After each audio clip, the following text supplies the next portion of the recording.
何佩珊就说，组长是目的良善，他的死跟霸凌没有直接关系。什么叫做间接的关系？没有直接的关系，就是有关系，就是他嘛。为什么你可以讲出这种话？这不是公然的诈欺，公然的官官相护吗？谢宜容就是监察院院长陈菊的子弟兵，这没有瓜田李下，反正开记者会唬烂大家就好了。绿营权贵高官正在欺压善良的基层公务员跟百姓，太轻的你这种态度，全民会过劳部移转到你身上，会彻底的让台湾的劳资环境恶化。劳动部就是当霸凌员工了，凭什么罚人家的钱？你凭什么要求这些企业公务员在办公室里上吊自杀？白布不盖，还把人折起来放在轮椅上，目的需要权限才可以做。开这个权限有这么难吗？人都死了耶！建署长还发一个通灵的结果给同仁，说者是要谢谢同仁，谢谢分署所有的环境对他的照顾。调查的结果对外讲说，他的死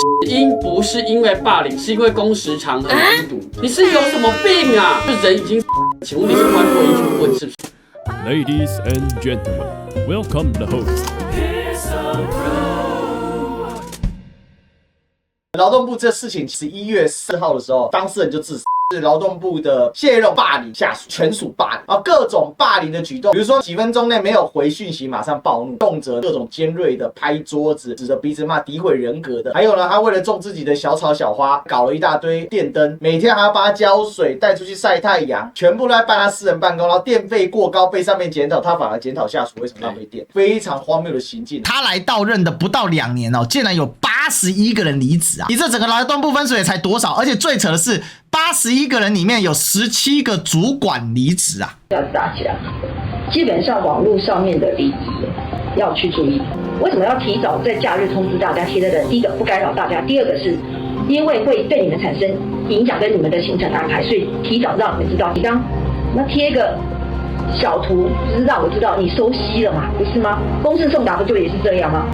我们所有都是正式公务员，一级主管在上面，这会造成什么？我们自己有阶级，或是我们觉得怎么样？或许你们没有这种心态，可是不要让别人有这样的感受。我们所有包括组长、包括分署长、包括行政单位的主任，全部在上面要写收到，不要说谢谢，起码要让人家确认你知悉，人家就不用再打电话来通知我们，不是吗？这不是基本吗？平常我分享的，你们可以不用在上面给我按赞或者好棒棒，都不用。你当你们就应该要待命啊，不是吗？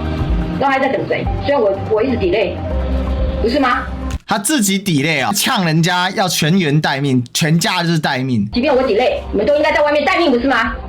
一个机关首长在提便当、提饮料、提广告，瓜好大。一个机关首长在提便当、爬上去得了。提广告。公务员当狗在使唤吗？平常就每天抄人家，然后你假日还要这样无限制的抄，这样是对的吗？分署长只有调职，副分署长背锅，这事情竟然还可以有案外案。当这个处分出来之后呢，结果分署长说要降调非主管职，结果是平调，全案竟然要副分署长出来背锅，显然转移外界焦点，要让谢宜容呢安全下庄啊。今年的2月、3月的时候就已经收到了检举，竟然被吃案，闹到现在呢，到了11月已经闹出人命了，而且这位自杀的公务员，他是在办公室里面上吊自杀。让他用坐着的方式台下一楼，不可以使用货梯，只因为货梯是长官要使用。11月10号的时候，这事情终于压不住干柴板，爆开了。11号，劳动部受到大量抨击，因为事实上已经从议员开始烧到立委，立委又到国会又质询了，何佩珊啊允诺说会查了就组了调查小组，说7到10天要给报告，给完报告之后呢，直接炸锅。谢分署长确实有霸凌，这个何佩珊部长是说，署长是目的良善，你知道吗？全国为什么会炸锅？就是因为你这2个字炸锅，你的目的良善讲错了，要收回。如果分署长有霸凌的行为，为什么昨天你们说没有？为什么你昨天讲说他的死跟霸凌没有直接关系？为什么你昨天可以讲这种话？这不是公然的诈欺，公然的护航，官官相护吗？全国的民众这么愤怒，所有的基层都打到我们的选服里面，跟大家讲说这一份调查报告一定要追查到底，因为何佩珊正在问过是非，盖住真相。劳动部竟然讲说不是这个谢分署长他不在现场，他没有指挥大家要做，说这个货梯需要权限才可以做，开这个权限有这么难吗？人都死死了耶，白布不盖，他还把人折起来放在轮椅上，直接坐货梯下来，情何以堪啊！然后事件发生之后，这位谢署长竟然还发一通灵的结果给他的同仁，说这个死者要谢谢同仁，谢谢分署所有的环境对他的照顾。你是有什么病啊？他的死因不是因为霸凌，是因为工时长很孤独，就人已经死。请问你是关若英去问是不是？我看到有粉专写什么样的认知去访谈去得知这个讯息的。最夸张的是调查小组是由这个次长，你次长去问所有的同仁，同仁会敢跟你讲真话吗？跟他讲说轻的或是长官想听的嘛。所以调查报告为什么大家觉得可信度极低？没关系，我会送监察院。谢宜荣分署长就是监察院院长陈菊的子弟兵，子弟兵犯错，说全案要交给监察院，这没有瓜田李下，自己人官官相护吗？这是一个大霸凌时代，绿营权贵高官正在欺压善良的基层公务员跟百姓。这个赖清德你管不了，你再不管了，我告诉你，你的民调还会再下滑。你那个次长哦，你主导这一次的调查报告，你有很大的责任，因为我怀疑你也是伪造文书，第一时间对外讲说霸凌是无赦的，然后你调查报告的最后一条的最后一行写说，可是这位分署长还是涉嫌霸凌情节重大，牛头不对马嘴，这一件事情一定要给他们重重的惩戒。反正开记者会唬烂大家就好了，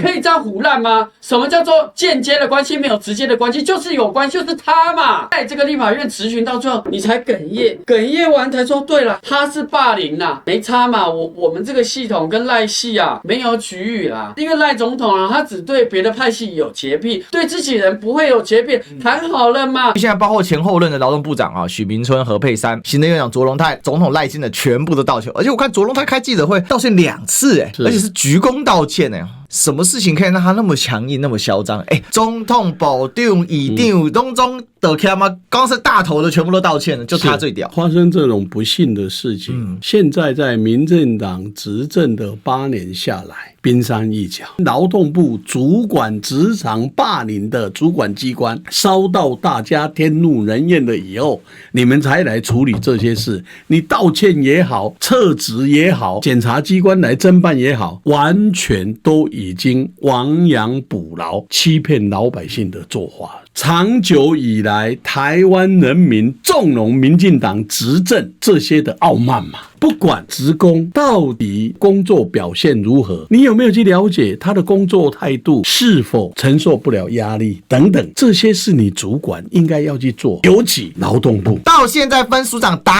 死不道歉，好像有一个书面的道歉，有道歉，但我不认错。看到一个报道说他准备出国了，限制出境的啦，害死一个人还不限制出境。赖清德你这种态度，全民会把这个整个过劳部的这件事情移转到你身上，而且我觉得这件事情会彻底的让台湾的劳资环境恶化，因为你劳动部是管企业的，你今天要跟企业罚款说，你这个缺失你做不好，霸凌的行为，你好意思说别人吗？你没资格，你没那个脸说别人，因为你在你们的劳动部就是当霸凌员工了。你今天要去开罚任何一个厂商，谁听你？凭什么罚人家的钱？因为你自己都这样做，然后自己是被调离非主管职，你连停职查办都没有，你凭什么要求这些企业？